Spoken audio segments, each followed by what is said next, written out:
Gotta love the trumpets. I love it. Love it. All right, guys, welcome.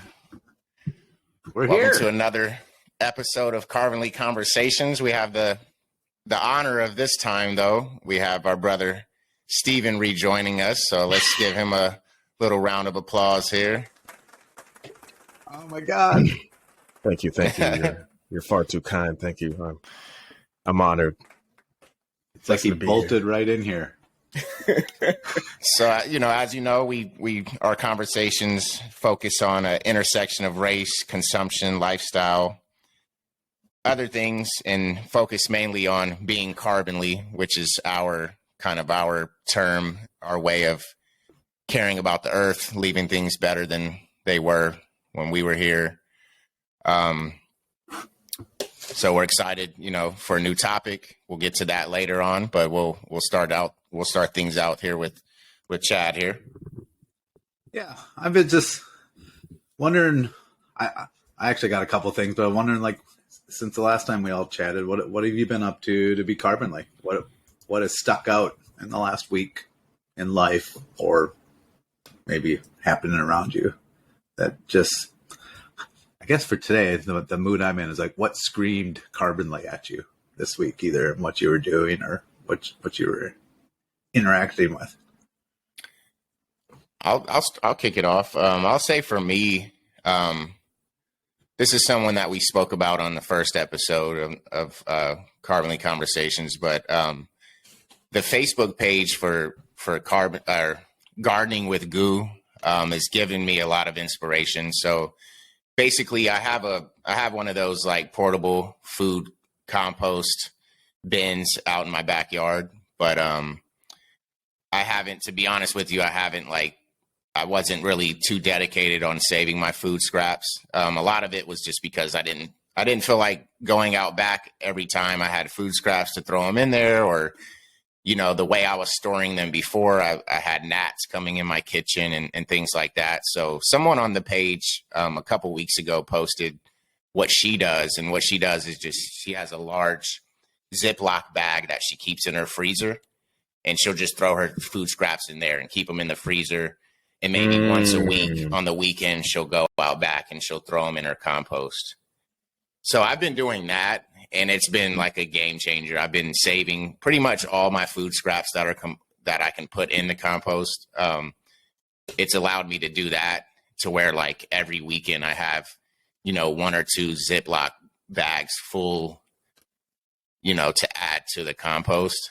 So it's felt a lot better because like I said before, it just felt like more of a tedious task. It was kind of I almost felt bad whenever I was scraping these food scraps into the garbage can instead of saving them.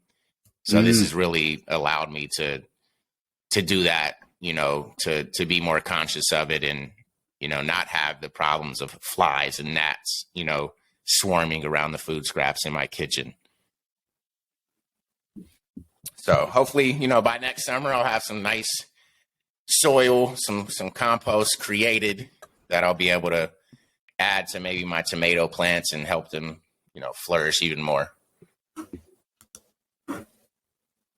Damn, that's I feel like every time somebody's you ever see, it'll be on a commercial or a TV show, and it's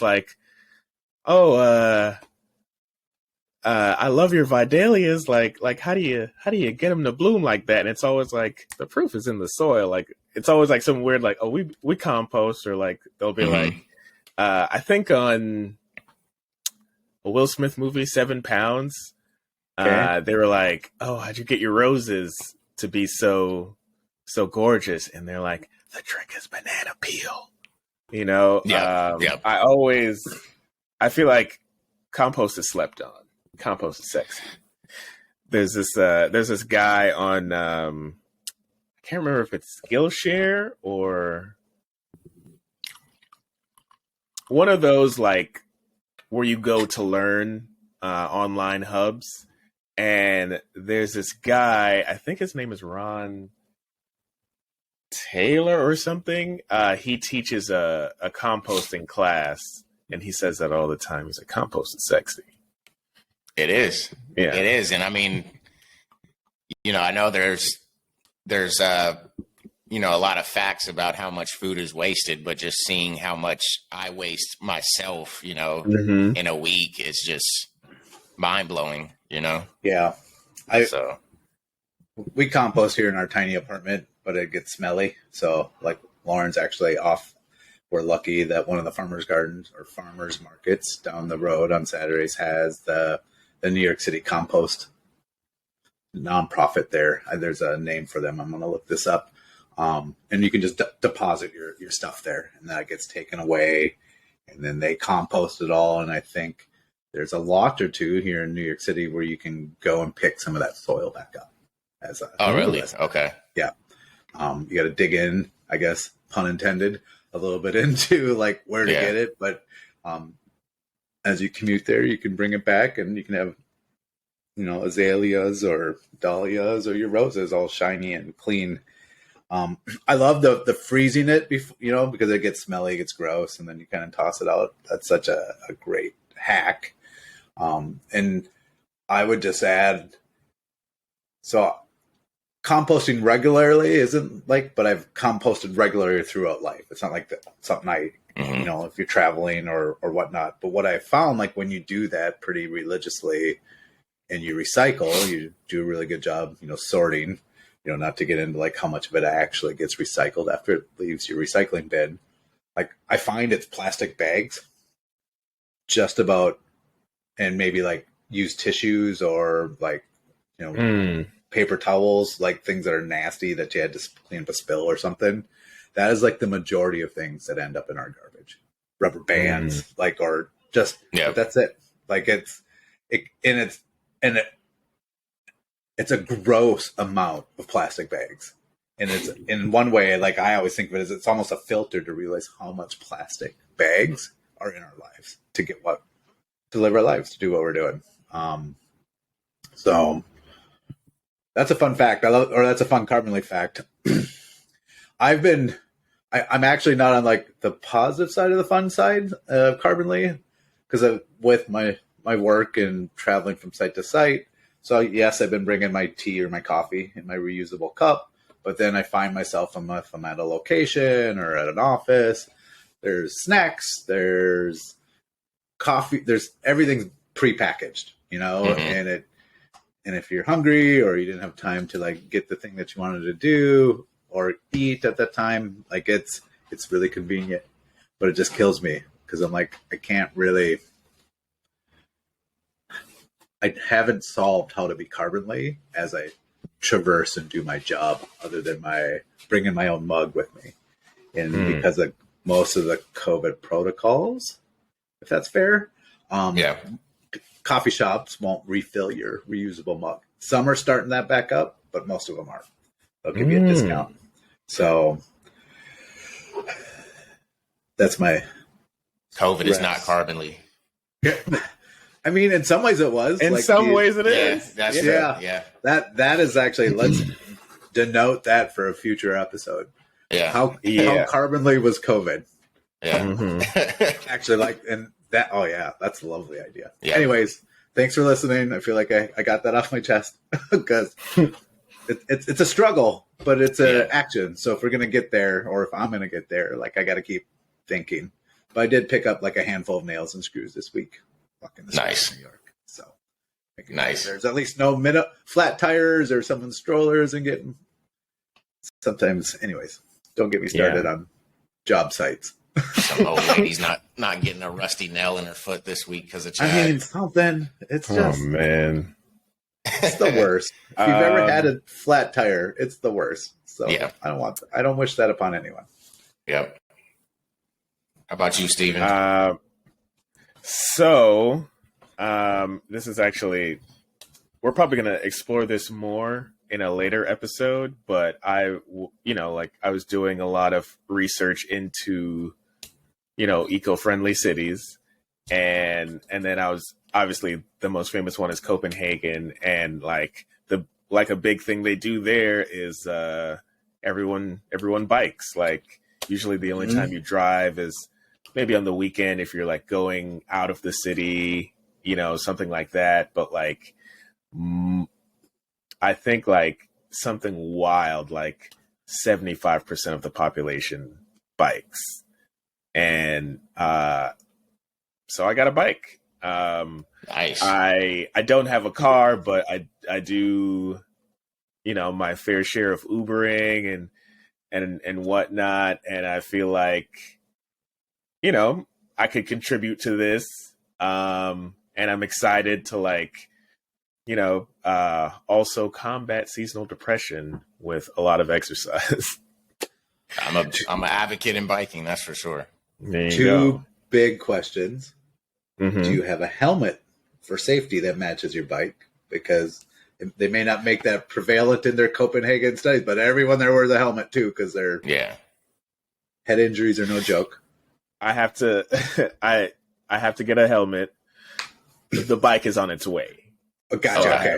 I have time. So Nice. I'm going to label that the Crbnly cares moment. We care about Steven's head. Second is, I appreciate you guys for caring about my head. Yeah. are you going to put a bin so your puppy can come with you on your bike? Man, I've always wanted to have that ET moment, Put a little blanket on Bruno and we're just going. No one's actually chasing us. Because he's about the right size. I think he'd fit in like a milk carton. Yep. And you can mount those. You can mount shelves onto your bikes and then mount milk cartons. That's what I used to do to haul things around. Okay. TBD is my answer to that.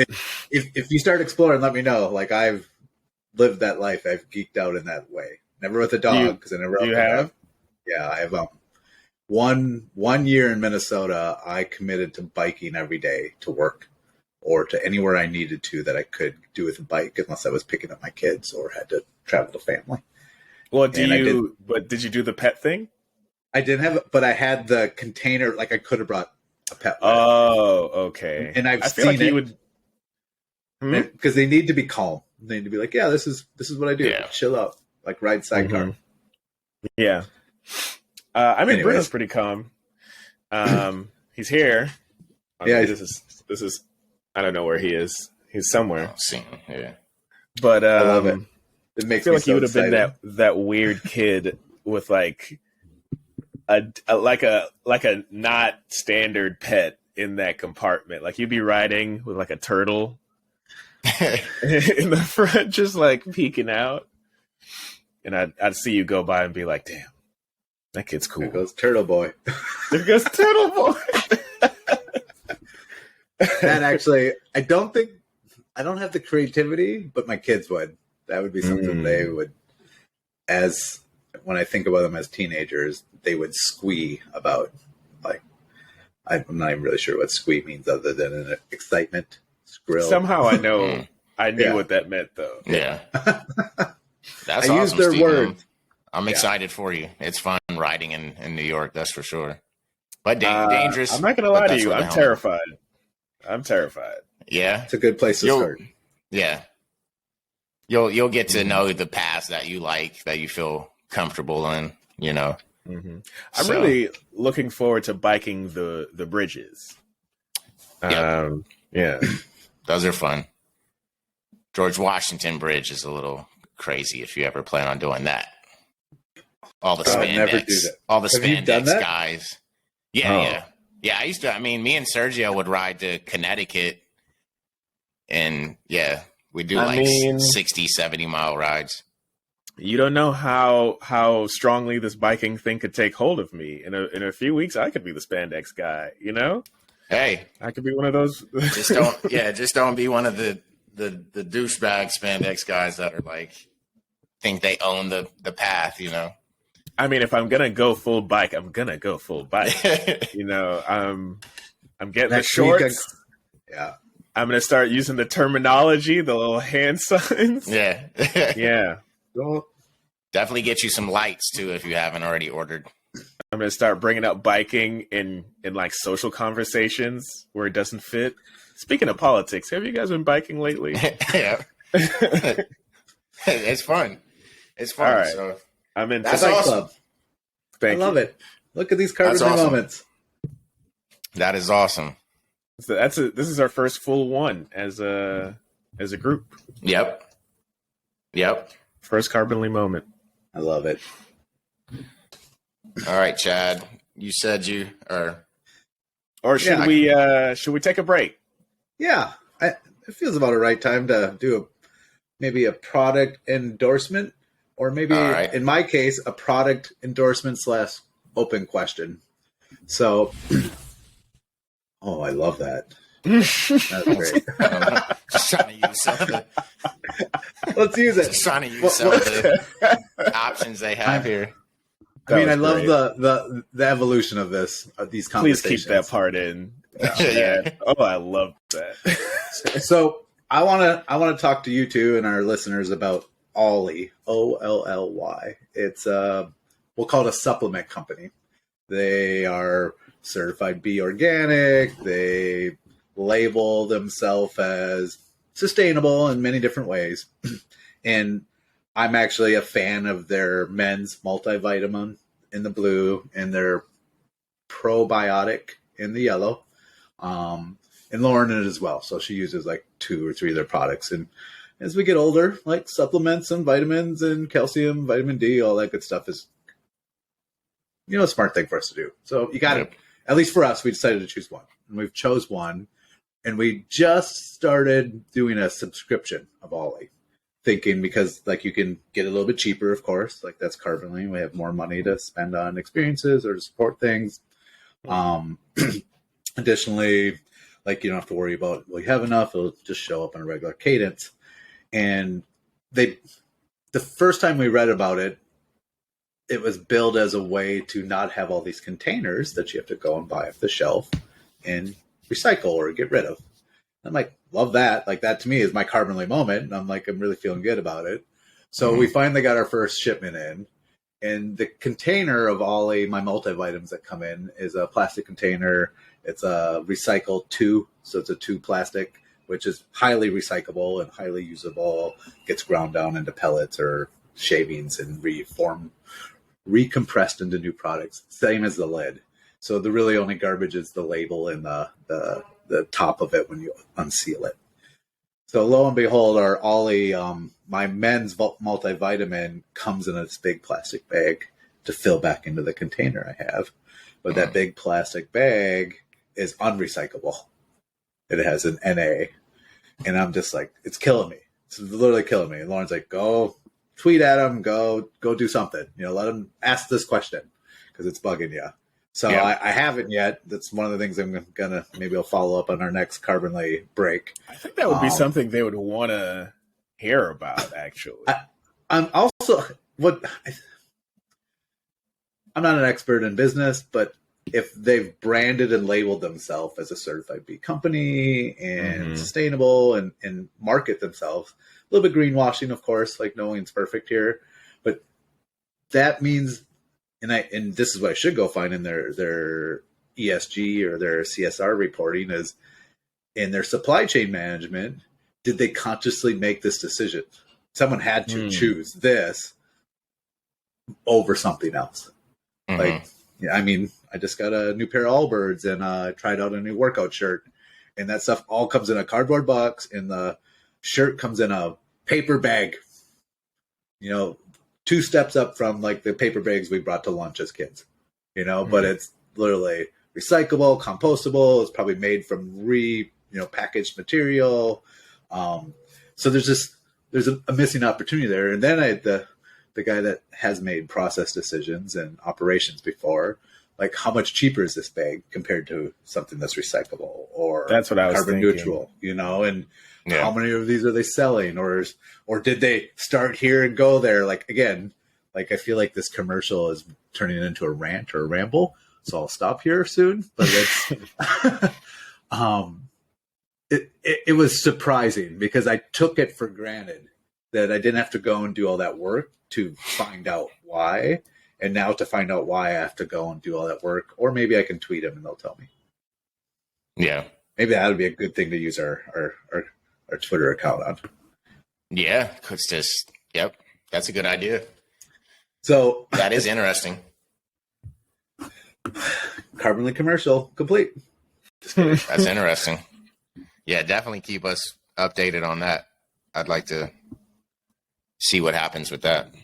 Or we can just, we'll create the Twitter account before you reach out and just reach out to them through that. Yeah. Because the only thing I can think of is like, I guess the plastic bag, I guess, being that it's a vitamin that you're putting in your mouth, like maybe the plastic bag just keeps it safer as far as like no other elements getting to it compared to a paper bag. But I mean, being that there's that other, the specific plastic bags that are recyclable, it definitely sounds like more of a cost efficient type way, I guess.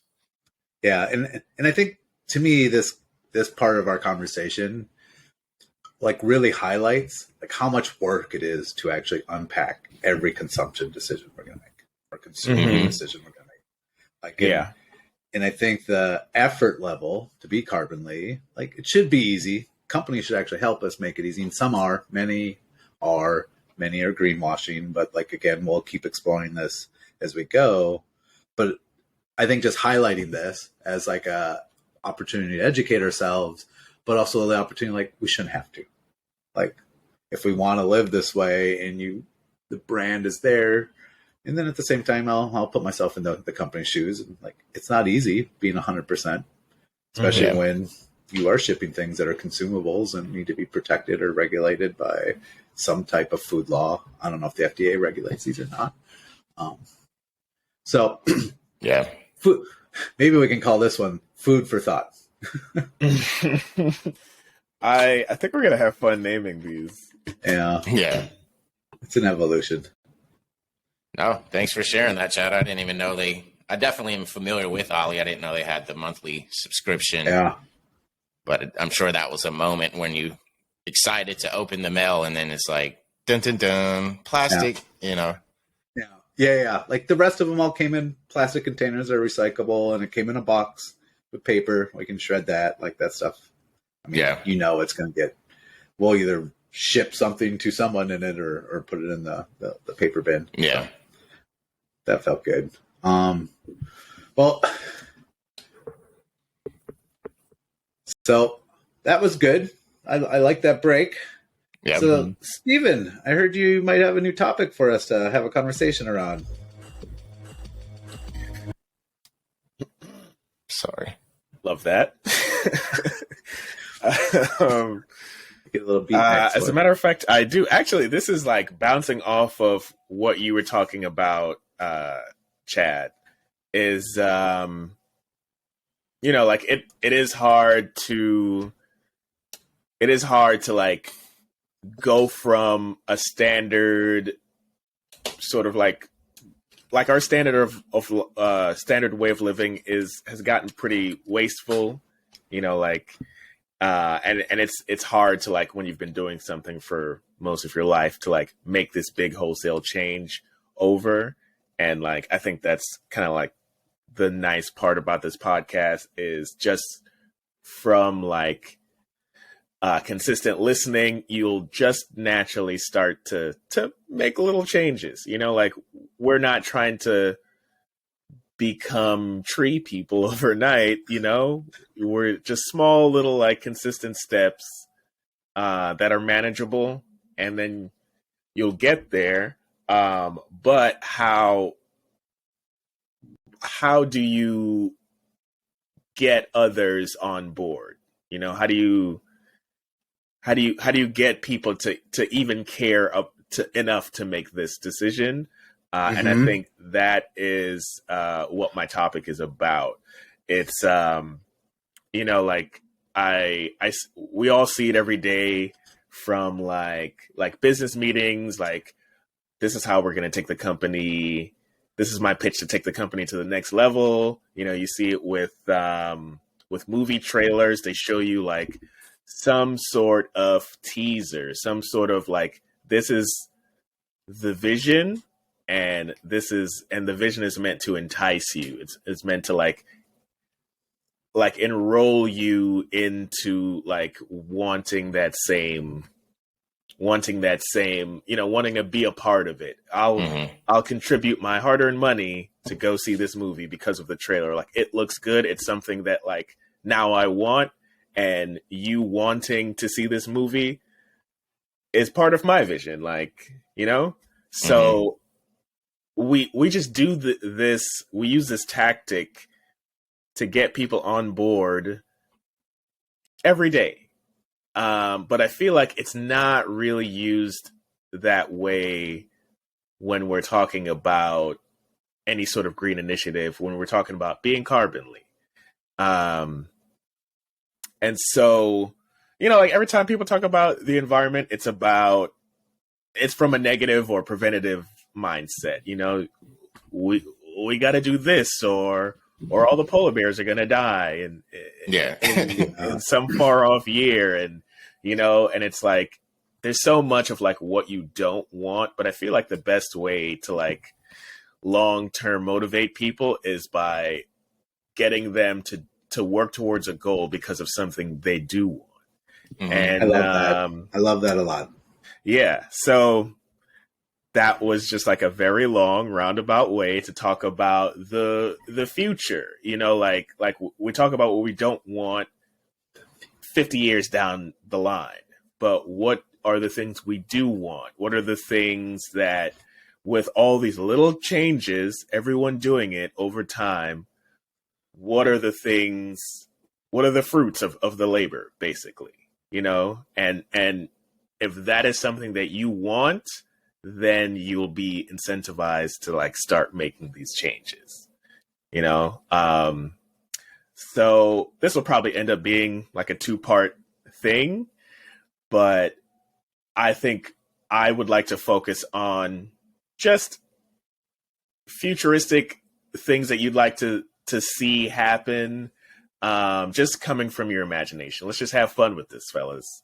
Like what are some things that you take a time machine and you go to the, let's say 50, 75 years into the future. What are some things you would like to have seen as a result? What is the vision? Paint me the picture. When I was thinking about it, and oddly enough, you mentioned time machine. I almost thought of time machine, other than, the obvious, the electric vehicles, things like that. I almost thought of like a time machine going in reverse. Like, how like when an older person in your family tells you like, oh yeah, the milkman used to drop off, the glass bottle of milk on the porch. Like I kind of envision some things going back to those type of times, to where it's like, as consumers, we have so many options. We can go to there's 100 different stores we could go to buy the same thing, things like that. So I kind of envision things going backwards, to where it's like, oh, the butcher guy, will go to him for our meat. If you need some type of word work done, there's the guy in the community that does that. Like, oddly enough, just speaking on time machine, I see it almost going in reverse, for like a more Crbnly community, Have you ever read a fantasy series called Pendragon? No. I feel like we talked about that before. And is it PEN Dragon? Yeah, Pendragon, but it's all one word. Got it. I was reading it as a kid, so it's probably a super easy read now, but I think the story would still hold up. Okay. And when I say kid, like late teens, young adult, like a YA is the YA, exactly. Yeah. By the way, if there's any YA art directors out there, sdavisillustration.com.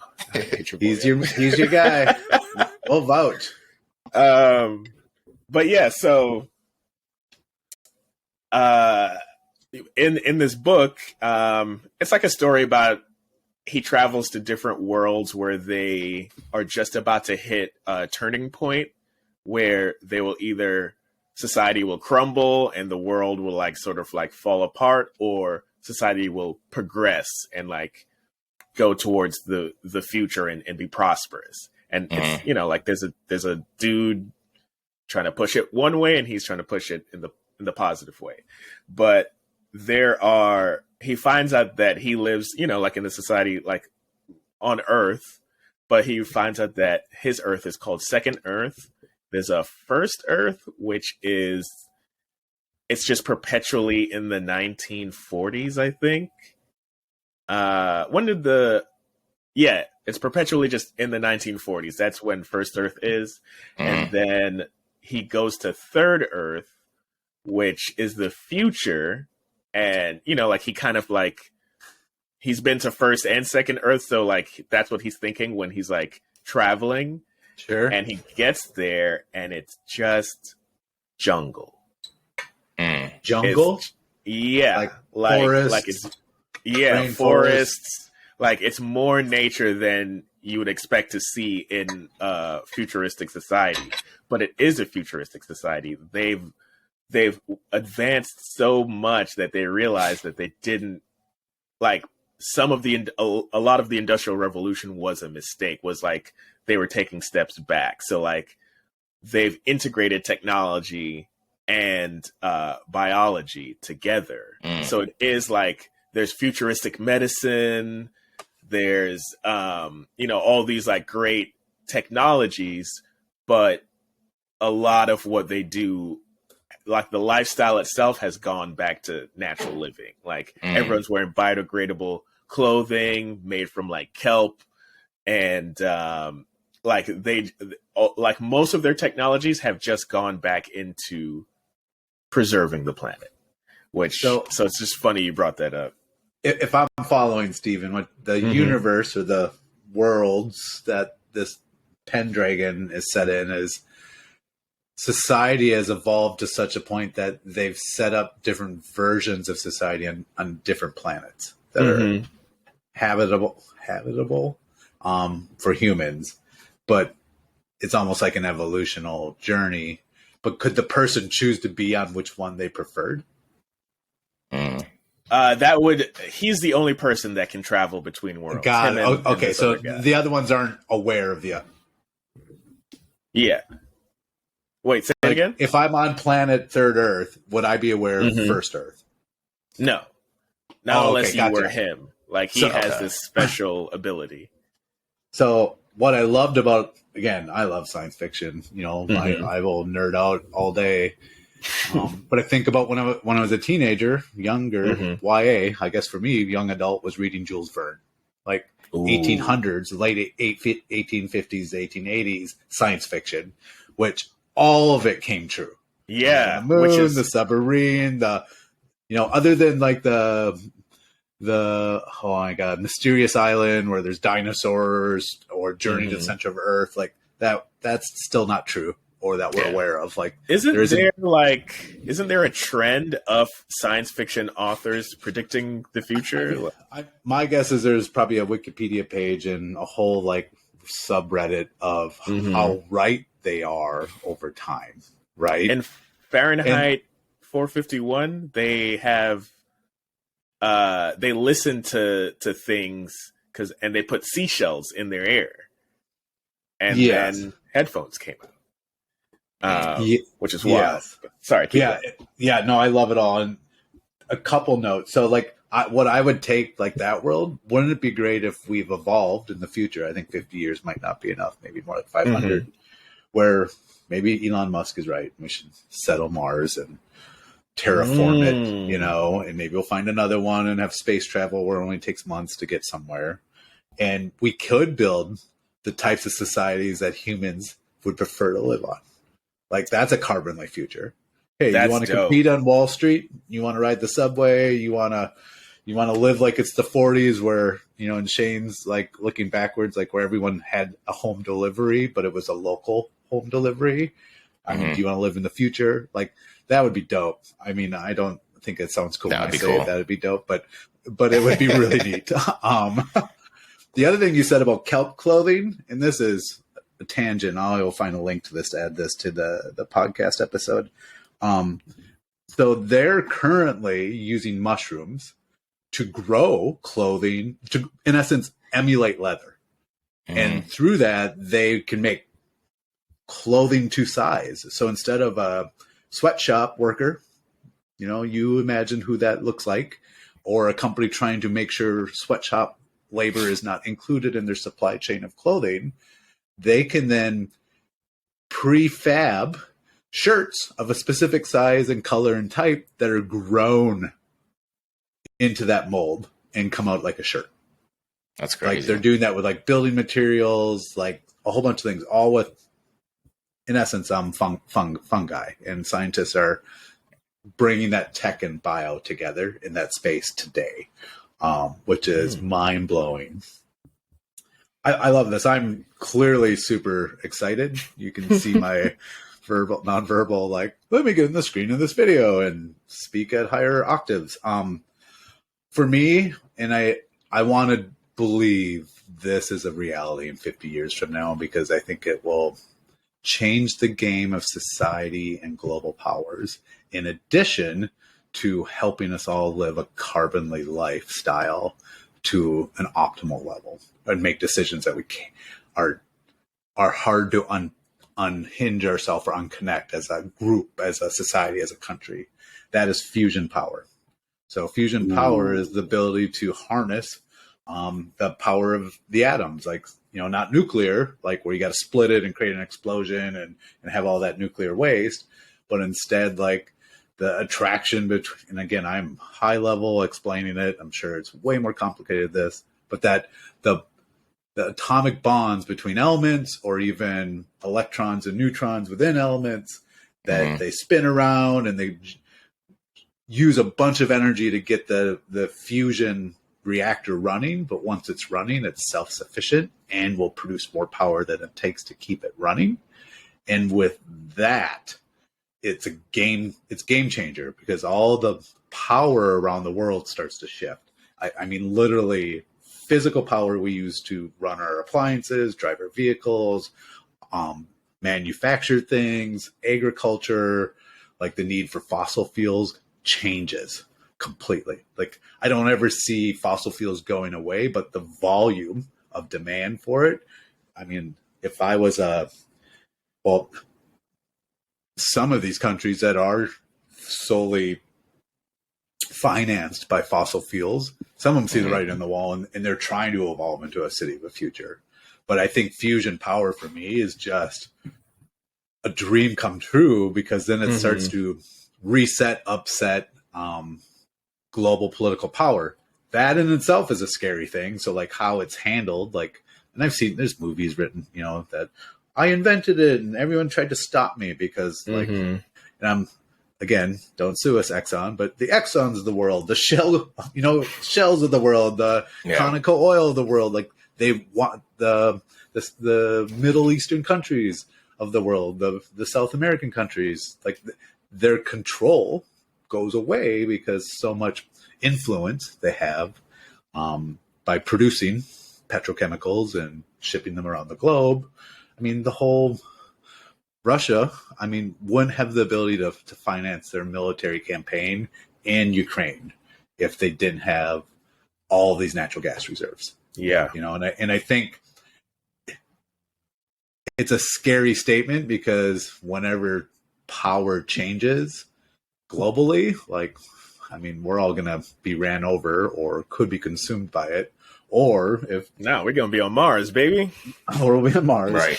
But the way you introduce this topic, Stephen, is like on the hopeful side of it. The hopefulness of me is like, we know it's coming. So we actually transform, I guess even pun intended, into that type of society where energy doesn't cost us much, other than the government's commitment to building fusion plants, micro to macro, across their footprint, where so much of what we need is taken care of. And again, there's always like, I'm not even going to be, because I'll stop talking about this here in a second and get you guys' reaction. But what I'm hemming and hawing about is, I keep thinking about, so this is a dream for me, I think. And imagine we have them built along the coast in Florida and a hurricane comes. Like, is it safe? Will it keep producing power during that? Like, I don't know. Like, the transmission lines are always going to be an issue, but like there's always other unintended consequences, but I just think it's a game changer globally, and the access to energy would just be mind blowing, like in so many ways. Yeah. I kind of wanted to talk about your first point about, like terraforming another planet and shaping it in the way that like in a Crbnly way. I think that's dope. And like, again, going back to like the purpose of this topic is to like, if you're trying to enroll like a lot of times people aren't incentivized to work out and be healthy, because like if you're unhealthy, you don't know what healthy feels like. So it's like it's just a little hard to wrap your brain around it. But if you tell people like, but you look good though, like, like you can pull up a picture of a dude with like washboard abs. You can pull up a picture of a girl with like an hourglass figure. Like, this could be you, And I think that when you're talking about this, like terraforming and this renewable, clean fusion energy, I think one of the byproducts of that could be the dismantling of capitalism. Like if there's a shift in world powers, it could happen. Like how many people imagine the energy on Earth is cleaner, and you also have, like, oh, hey, do you want to like live as a hunter gatherer? Go to this section on Mars, and maybe it costs like $1 a day to live there. So like you just have shifts. You come back to Earth, you Uber for like a week, you make $500, you've got like a year and a half. You go back, like, yeah. And then, like that could be one of the byproducts to like enroll people into this vision where it's like, hey, down the line, your kids might not have to work. Like you going to work day in, day out, hating this life, you could help eradicate that. Yeah. Oh shit. Chad looked really excited to say something and then just went offline. He like he was about to be like, "Oh shit." Well, Oh, I can still hear you. Okay. Okay, great. There's a book series. Two things. Two things. I am not surprised, but also fantastically just engaged with this conversation, because nowhere in even the little prep or thinking about how our conversation would go today did I think we would start talking about science fiction and books and authors. But really, like the question you proposed in the beginning, Stephen, was like, let's think about the future. And, I don't know if you guys know this, but a futurist is a real job. You can become one. And usually in a lane, technology, biotech, like, et cetera, et cetera. But most of the futurists I think that we all are aware of, but don't call them that, are fiction authors. And there's one that I think you two would really appreciate anything they've wrote, Kim Stanley Robinson. And they've written Write that down. Books that talk about climate change and the way New York City one day might be like Venice, full of canals and boats. And, like we're resilient. So like even in Florida, like Hurricane Ian, it destroyed Fort Myers. It destroyed the west coast of Florida. And maybe not a lot of people will be able to move back there, but eventually they're going to redesign the way they live there to be hurricane resilient, because people still want to go there. They're still going to invest in it, right? And it just won't look like it does today. And to your point earlier, Shane, like I bring this back up because so what's that blend when you get to rebuild of what was really good in the past and what do we need to be resilient in the future? But to your point, Stephen, like terraforming, like big nerd topic. I mean, Star Trek 4, the original movie series, like they shot Spock off in a missile tube onto a planet. He was dying, but he was part of this I forget what they called it, but like this experiment, and in that missile tube was like terraforming quote unquote dead planets, right? And Spock came back to life through that process. Like that's how Spock died and came back in the movie series. Oh shit. I mean, fan nerddom to the highest level. Live long and prosper. But my whole point of getting all jacked up right here is the book Kim Stanley Robinson wrote that is called Red Mars, Green Mars, Blue Mars. And it explores exactly that by terraforming Mars, bringing people through this space elevator, which is also a thing some people are trying to build. That you get up on the space elevator, maybe past the moon, and then I was going to say shooting or shipping, but like launching spaceships to Mars then becomes much cheaper, more consistent, and shorter because most of the energy consumed is getting out of the atmosphere of Earth. Anyways, but once they're up there, like there's factions of the original, we'll call them the settlers, on we're up here with the government, we're up here with this business, like we're beholden to these contracts. And there's another factor, like this is a new planet. This is like us getting to create the society and culture we want.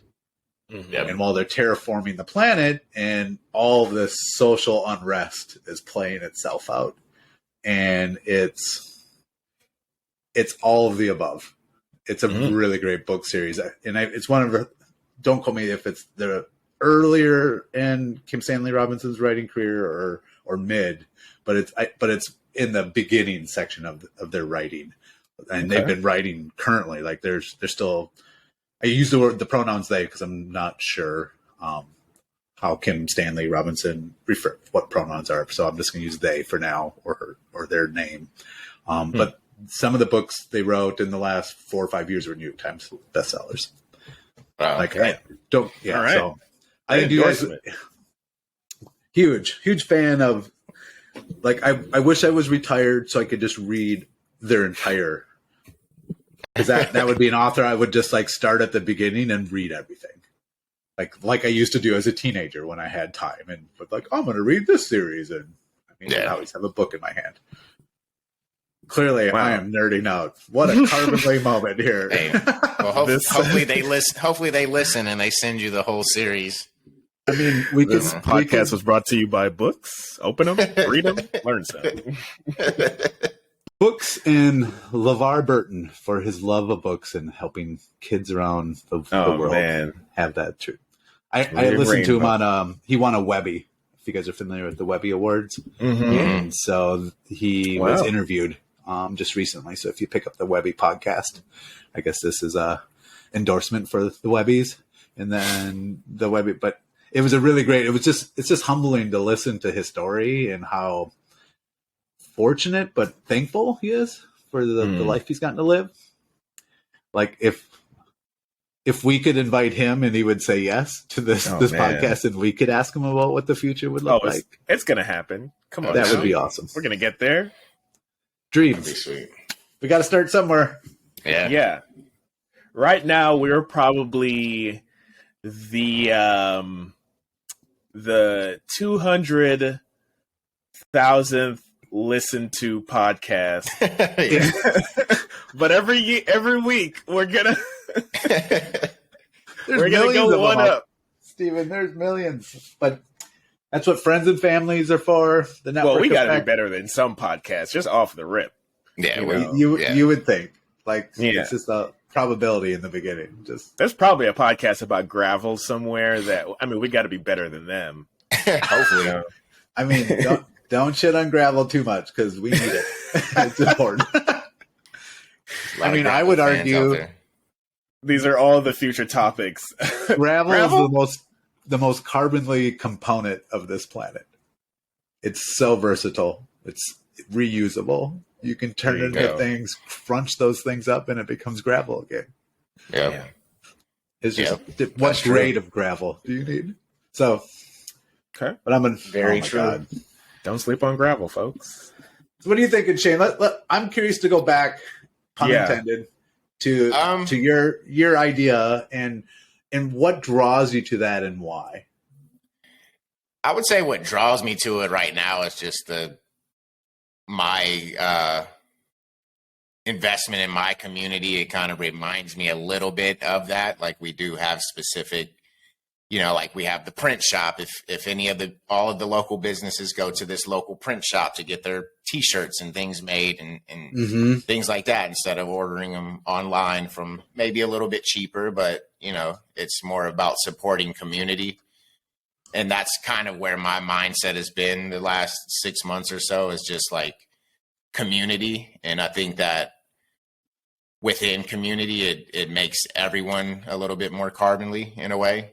Kind of like the point that Steven made with, forget what country, but with the biking, like, Denmark, Copenhagen, like just making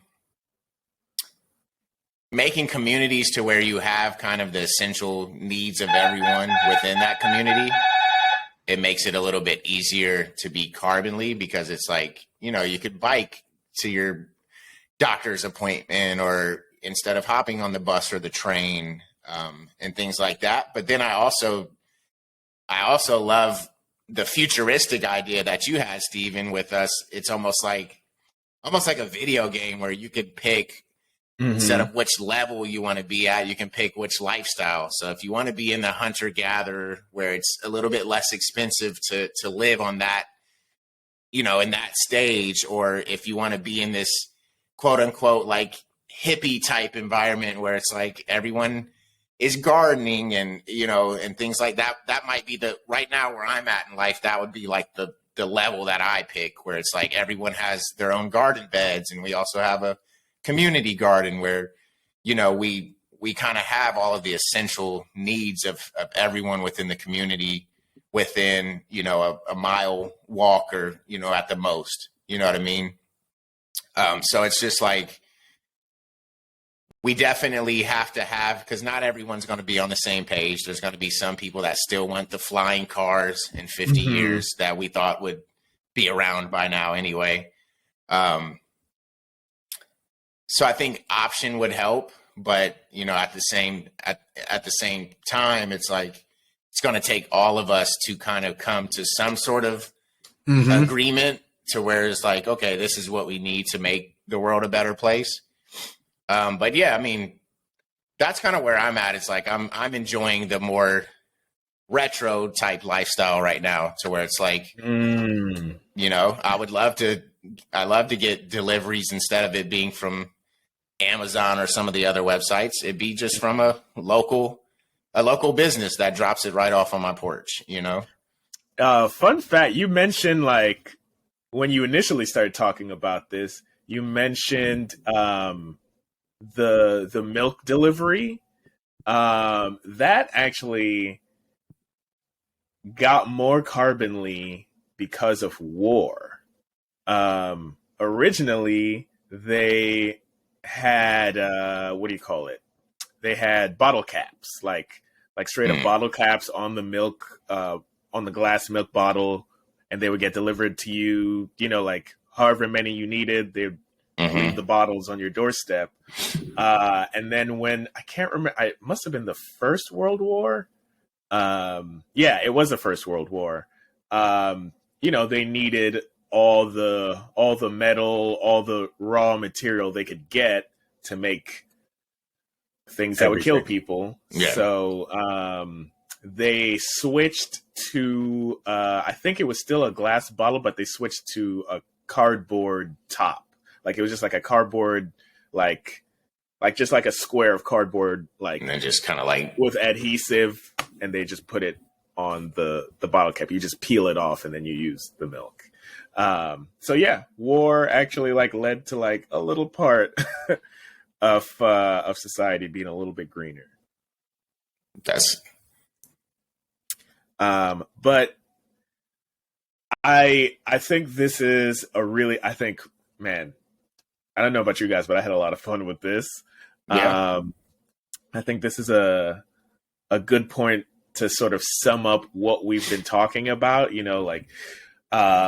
Everything we've discussed is your by making these little changes, by listening to this podcast and rating it 5 stars, like all the important little steps in life that we're trying to encourage whoever's listening to do while we learn to do it ourselves, like all these things does lead to a better life overall, like having more control over what kind of life you lead, having more control over what life you leave to your kids, having more control over just your sort of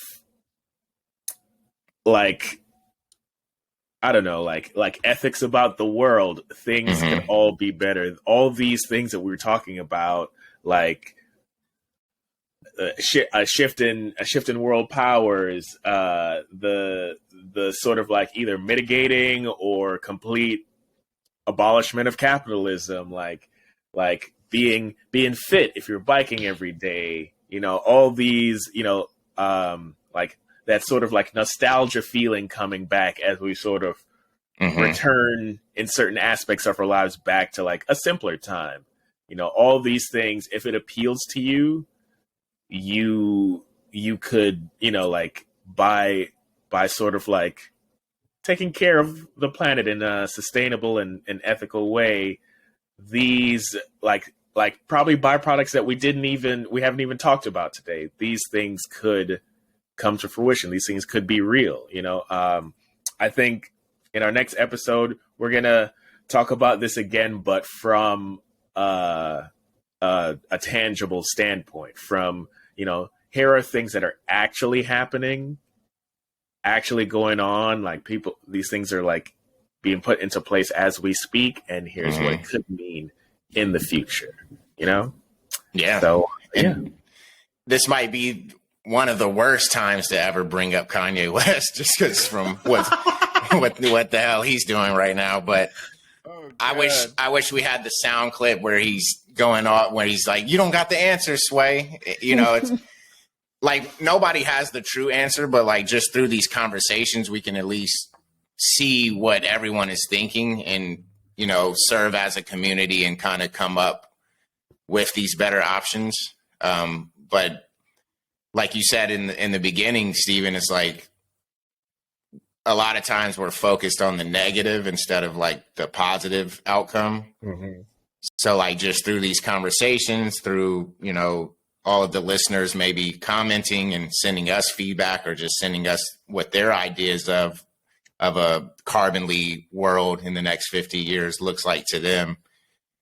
I think it's important to just have these more positive discussions, because we all know what the consequences can be already. That's been drilled and ingrained in all of us, about the polar bears and the ice caps and, just diseases and things like that. But it might be a little funner for us to look at the bright side of things and kind of be creative with it. I think that this really helped with that. Yeah, I think as we wrap this up, that's really the intent of having our show and having these conversations is that if we don't do it, and if others don't, like, how do we just continue to build that community? Whether we're thinking so far ahead or in Shane's case, like looking backwards to bring the good things that were, reliable, consistent, and local. But this, like, what another way to redefine Crbnly, like just right here. Yep. And yep. No, this was a great topic, and looking forward to part 2 of it for sure. Oh yeah. Because there are a lot of cool things, cool ideas